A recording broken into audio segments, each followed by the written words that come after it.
morning and welcome to Faith Fellowship Aurora. Ako po si Loren and I am serving with Marikina 2 Community and Women of Faith. Masaya po kaming makasama kayo sa araw na ito.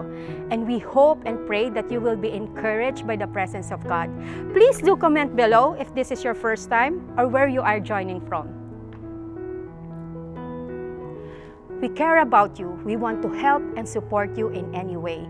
Kung meron po kayong nais ipanalangin or nais po ninyong may manalangin kasama kayo, you may send us a message here in our FB page or pwede po kayong tumawag sa mga numerong ito or you can visit our website ffaurora.org. We would love to connect with you. Today is Communion Sunday. Make sure to ready your bread and your juice as we remember our Lord Jesus and all that He has done. Let's lift our hearts and worship to the Lord. I hope mabless po kayo sa ating worship service today led by Pastor Ed. At pagkatapos po ng ating worship service, you can go check our FB page for our discussion guide so you can dig deeper into God's Word yourself, kasama ang inyong pamilya, kasama ang inyong faith group. Tayo po'y umawit para sa Panginoon.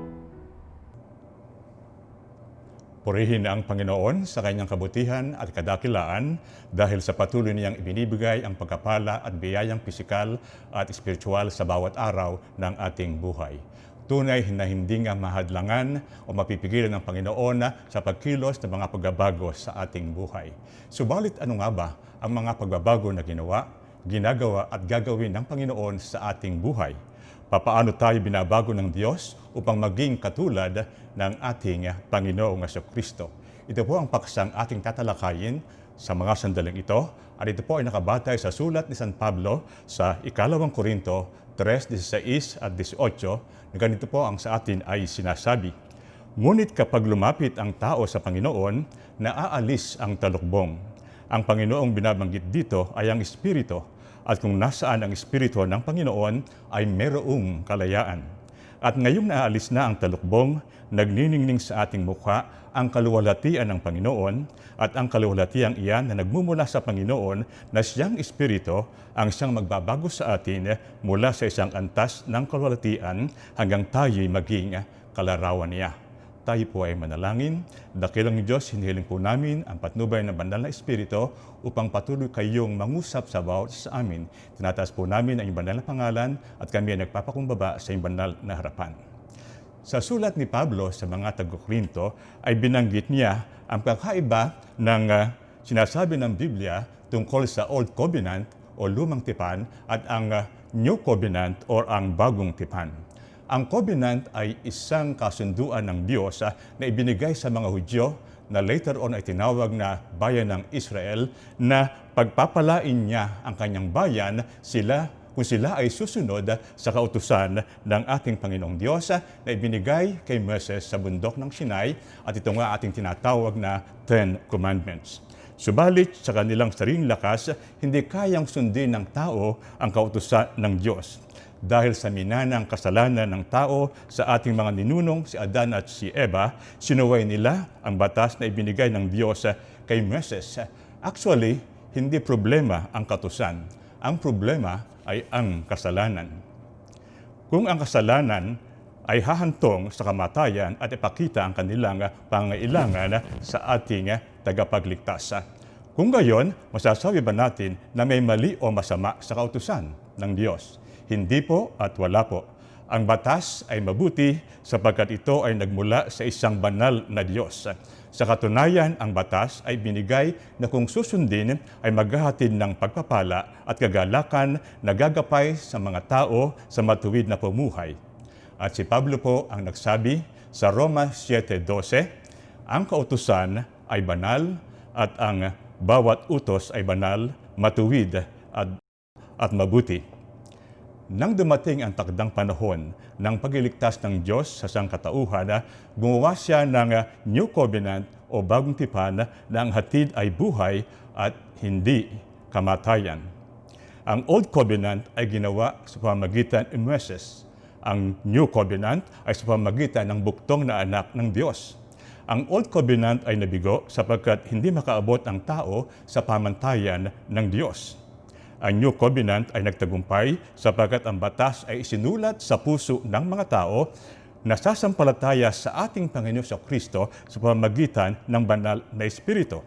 At ngayon, ang banal na Espiritu ang nagpapalakas at gumagabay upang ang mga mananampalataya ay mamuhay bilang kalarawan ng ating Panginoong Kristo. Sa Old Covenant, ang mga tao ay walang kalayaan. Sila ay alipin ng kasalanan. Ang sinusunod nila ay ang maling daan na naglalagay ng takip o talukbong sa kanilang mga mata. Ang batas ay kaligtasan sa pamamagitan ng gawa o legalismo, yung kanilang pagsunod sa batas. Ngunit sa kanilang pagsunod sa batas, lalo silang gumagawa ng kasalanan.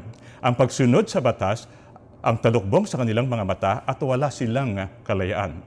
Ang Old Covenant ang nagdala sa kanila sa kahatulan at wala silang kalayaan sa pamamagitan ng batas. Ang batas ang nagbunyag na ang tao ay makasalanan at nangangailangan ng tagapagligtas. May kakulangan sa Old Covenant. Ang hatid nito ay kamatayan. Sa kabilang dako, ang hatid ng New Covenant ay pag-asa. Ito'y mula sa ating Panginoong Kristo na nagbuwis ng buhay upang gampanan ang hindi magawa ng kautusan na ang tao ay maligtas mula sa walang hanggang kapahamakan. Ating pong tingnan ang mga sumusunod na mga talata. Sa 2 Korintos 13:6, ngunit kapag lumapit ang tao sa Panginoon, naaalis ang talukbong. Ang paglapit sa Panginoon ay pagkilos ng pananampalataya. Ito'y paniniwala sa pag-aalay ng buhay ng ating Panginoong Kristo sa krus ng Kalbaryo upang iligtas ang tao sa walang hanggang kapahamakan dahil sa kasalanan. Ito ay udyok ng pagsisisi sa kasalanan na ibinudyag ng kautusan. Sa Bagong Tipan, naroon ang hatid ng papapatawag ng Diyos dahil sa kasalanan, dahil ibinuwis niya ang kanyang buhay sa krus ng Kalbaryo bilang kabayaran ng kasalanan ng sangkatauhan. Ang lumang daan ay tumingin sa kautusan na magiging talukbong sa kanilang mga mata. Ang bagong daan ay ang paglapit sa ating Panginoong Kristo. Ang paglapit sa Panginoon ang tanging pamamaraan upang ang mga takip sa mukha ay maalis. Si Kristo ang tumupad sa kautusan na hindi magawa ng tao. Walang sino mang makagagawa sa matuwid na pamantayan ng batas. Ang hindi magawa ng batas ay ginawa ng ating Panginoong Kristo. Ang pag-alagak ng ating pananampalataya sa ating Panginoong Kristo ang siyang nag-aalis sa ating espiritual na pagkabulag. At kung maalis na ang tabing sa ating mga mata, makikita natin ang kaluwalhatian ng Diyos na nahayag kay Kristo Jesus. At dahil dito, maunawaan natin na ang batas ay hindi ibinigay upang tayo ay maligtas, kundi upang tayo ay ituro sa isang tagapagligtas. Sa ating kapanahunan, maraming mga maling pamamaraan ang pinag-uukulan ng tao bilang paggabay sa kanilang pamumuhay. Sa isang banda, ito ay isang paglapit din sa kautusan. Halimbawa, nariyan ang mga pagkonsulta sa mga fortune tellers, mga astrologers tumitingin sa mga bituin, sa araw, sa buwan, upang mahulaan kung ano ang mangyayari sa kinabukasan. Ito actually ay gawa ng kampo ng kadiliman, gawa ng dyablo, upang tayo ay ligaw sa katotohanan na ibinibigay ng ating Panginoon. Ito ang tumatabing sa ating mga mata upang makita natin ang katotohanan at kapayapaang hatid ng ating Panginoon. Sila po ay lumalapit sa mga pamamaraang wari ay tama, ngunit humahantong sa kamatayan. Ito ang mga takip sa mukha upang hindi makita ang espiritual na katotohanan na naghahatid sa kamatayan. Sa paglapit lang sa Panginoon na may kasamang pagsisisi ang makapag-aalis ng talukbong sa ating mga mukha.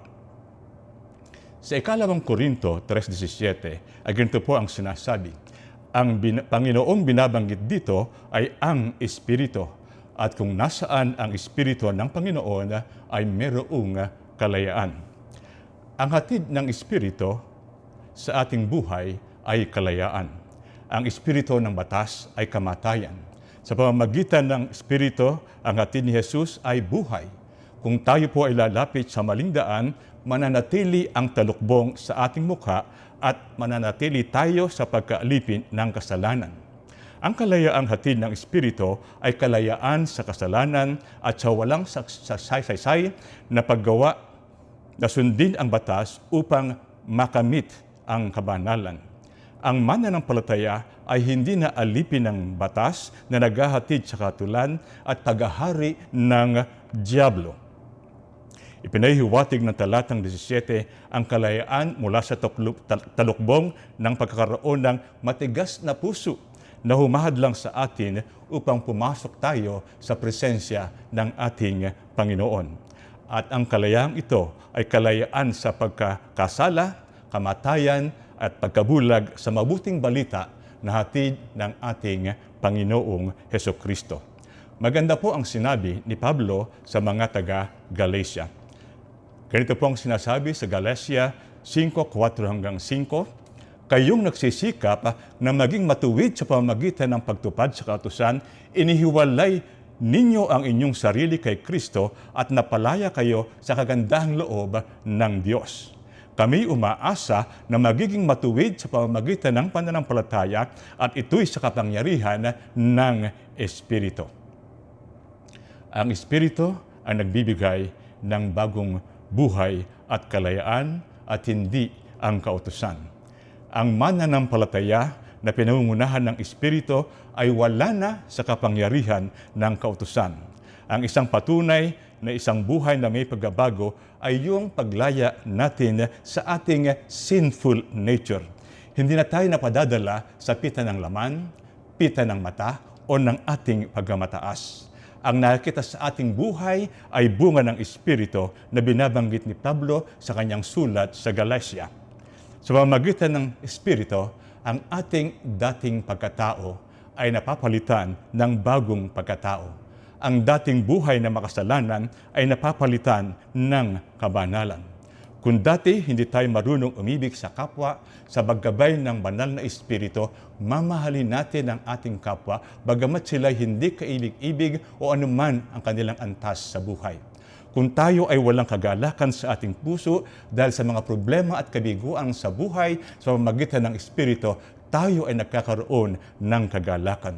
Kung dati tayo ay natatakot sa mga pangyayari sa ating kapaligiran dahil sa bagyo, dahil sa lindol, dahil sa baha, dahil sa pandemya o COVID-19, ngayon tayo ay mayroong kapayapaan sapagkat nasa atin ang pangako ng Panginoon na tayo ay hindi iiwan o pababayaan.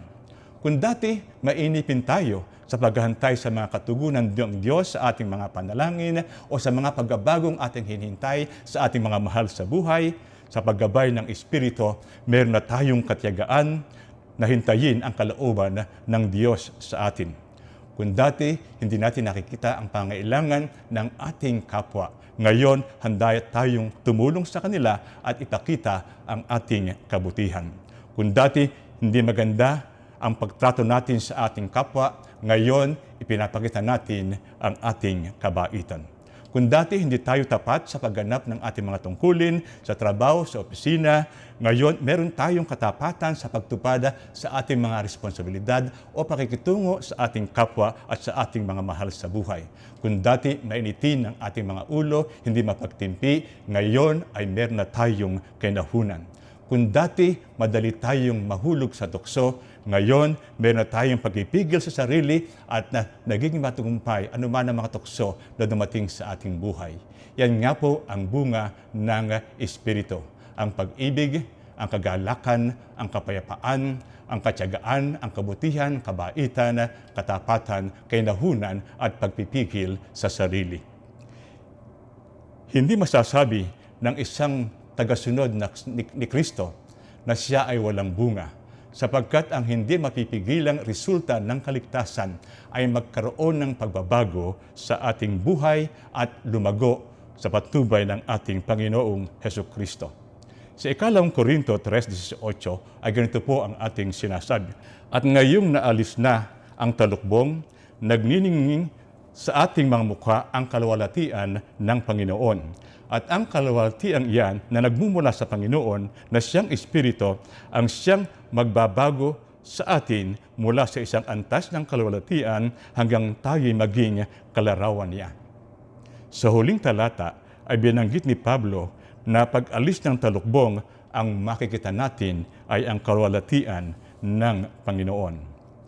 Na ating naranasan, nating makita ang kanyang kaluwalhatian upang ito naman ay makita sa ating buhay. Ang pagbabago ay yung masalamin sa ating buhay ang imahe o larawan ng ating Panginoong Jesucristo. Sa New American Standard Bible, sinabi doon na ang pagtingin sa kaluwalhati ng Diyos ay tulad ng pagtingin natin sa isang salamin.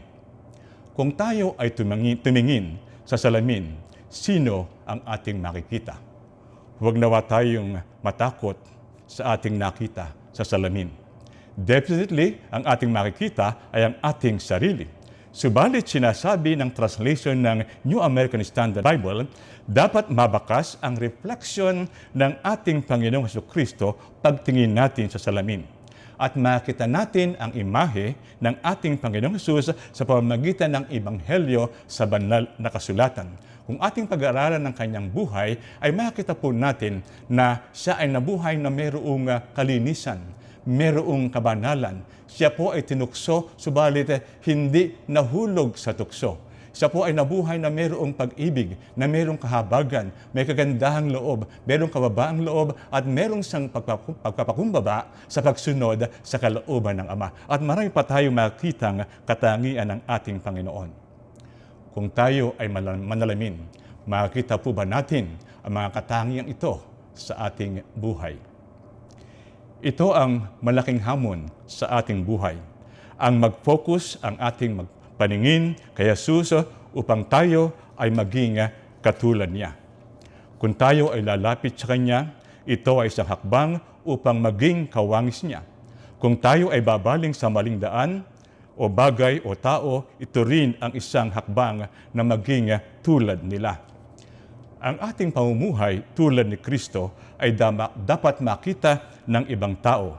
Dapat sila ang magpatunay na tunay ngang namumuhay tayo na mistulang si Kristo. Sa banal na kasulatan, kapag sinabing kaluwalhatian ng Diyos, iyon ang presensya, ang kapangyarihan, ang kabutihan ng ating Panginoon. Iyon ang kanyang kaningningan at kaliwanagan ng ating Panginoon dahil sa kanyang kabanalan. Sa Thayer Dictionary ay mayroong kahulugan ang kaluwalhatian at ito ay ang pagkakaroon na magandang palagay o opinyon sa isang bagay o tao na magbibigay ng papuri, karangalan at pagluwalhati. Kung nakikita sa atin ang kaluwalhatian ni Kristo, binibigyan natin siya ng papuri at pagluwalhati. Sa paglapit natin kay Jesus, makikita sa atin ang kanyang kaluwalhatian at makikita naman ng iba si Kristo sa ating buhay. Ito ang patunay na mayroong pagbabago sa ating buhay. Ang ating talata ang nagsabi na ang siyang magbabago sa atin mula sa isang antas na kaluwalhatian hanggang tayo'y maging kalarawan niya. Ito ay ang pagbabagong nagpapatuloy. Ang Kristiyanong pamumuhay ay isang espiritual na pakikipagbaka. Dapat nating harapin ang bawat hamon ng buhay na ipinapakita ang pagiging tulad ni Kristo sa ating mga ugali, sa ating mga kilos, sa ating asal at maging sa ating mga pananalita. Sa bawat araw, makiayon tayo sa larawan ng ating Panginoong Hesukristo. Ang tunay na layunin ng isang mananampalataya ay maging katulad ni Kristo. At sa patuloy nating paglapit at pagsunod sa Kanya, ang Espiritu ang bumabago upang tayo'y maging kawangis at katulad ni Kristo. Habang tayo ay lumalago sa ating pagkakilala sa ating Panginoong Jesucristo, lalo siyang nahahayag sa ating buhay. Sa Ebanghelyo, mababasa natin ang mga katotohanan tungkol sa buhay, turo at ministeryo ng ating Panginoong Jesus. At habang ito ay ating naunawaan at ginaganap sa ating buhay, mababatid natin kung gaano Kadakila at kahanga-hanga ang ating Panginoon. Habang lumalalim ang ating kaalaman sa ating Panginoong Kristo, ginagabayan tayo ng Espiritu upang maging katulad ni Jesus. Sa patuloy nating pagsunod at pagtalima sa mga iniutos ng Panginoong Kristo, lalo tayong nagiging katulad niya. Ang pagbabagong ito ay tanging nagmumula lamang sa ating Panginoong Kristo. Sumaatin nawa ang kapangyarihan ng banal na Espiritu at makita sa ating buhay ang pagbabago at naging kalarawan at katulad tayo ng Panginoong Kristo.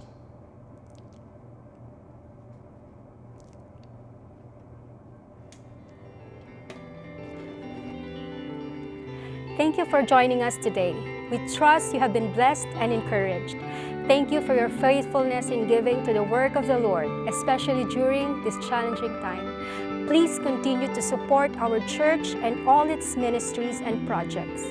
Check our FB page or website for more details for your giving.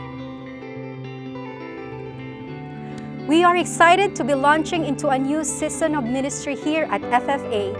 Check out our weekly online ministry through our FB page. I am delighted to announce our new weekly prayer room starting this coming Wednesday at 8 p.m. Please comment prayer room below to register and we will be in touch. This coming Saturday, we hope to see you at the place, our monthly worship, prayer, and fellowship. This is always a special time. You don't want to miss that. Calling all kids aged from 4 to 13. We would love to see you at Faith Kids each week after Sunday service. The team is having so much fun, but we want to see you there too. Comment Faith Kids below and we will be in touch. Registration deadline is Friday each week. Let me pray for you as we leave today. Let us pray. Thank you, Lord, for encouraging us through your word. I pray that may you continue to protect and guide your people. Lord, bless us, your children, so we may continue to be a salt and light to this world. May the God of hope fill you with all joy and peace in believing, so that by the power of the Holy Spirit may abound in hope. To the King of ages, immortal, invisible, the only God, be honor and glory forever and ever. Amen.